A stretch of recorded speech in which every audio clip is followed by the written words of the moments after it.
বাড়িমুখী কচুর পরিচিতি ও উৎপাদন কৌশল। প্রিয় দর্শক, আপনারা দেখতে পাচ্ছেন কন্দল ফসল উন্নয়ন প্রকল্প কৃষি সম্প্রসারণ অধিদপ্তর কৃষক প্রশিক্ষণ হাত বইয়ের 69 থেকে 71 পৃষ্ঠা পর্যন্ত বাড়িমুখী কচুর পরিচিতি তুলে ধরা হয়েছে এবং বিভিন্ন রোগ ব্যাধি ও তার প্রতিকার ব্যবস্থা তুলে ধরা হয়েছে এই বইটিতে, আপনারা দেখতে পাচ্ছেন।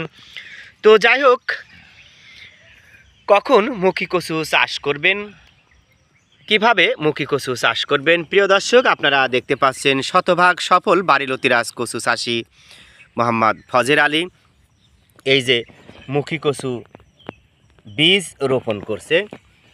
প্রিয় দর্শক, মুখী কচু সাধারণত জানুয়ারির মাস থেকেই রোপণের কার্যক্রম শুরু হয়। আপনি চাইলে মার্চ পর্যন্ত মুখী কচু চাষ করতে পারেন, তবে উৎকৃষ্ট সময় হলো ফেব্রুয়ারির শুরু থেকে।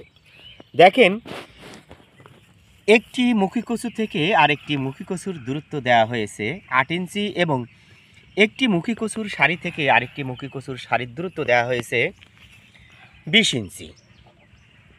এই নিয়মে 33% 1 বিঘা ধরে 3.5 মণ থেকে 4 মণ মুখী কচুর বীজ রোপণ করতে হয়।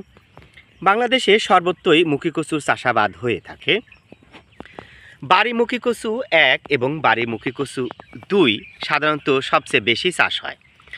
বাড়িমুখী কচু 1-এর জাতটির বিভিন্ন অঞ্চলের বিভিন্ন এলাকায় নামকরণ করা হয়ে থাকে। কেউ বা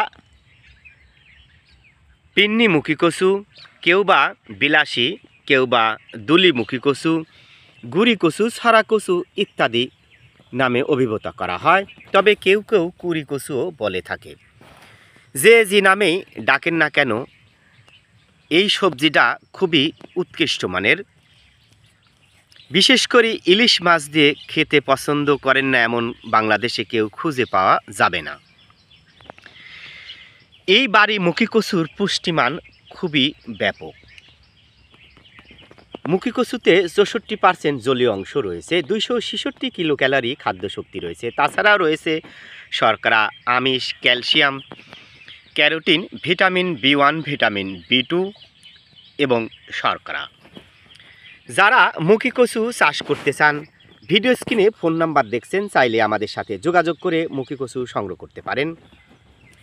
দেখেন, একটি ক্যানেল করে নেওয়া হয়েছে এবং এই নিয়মে কিন্তু মুখী কচুর বীজ রোপণ করা হচ্ছে।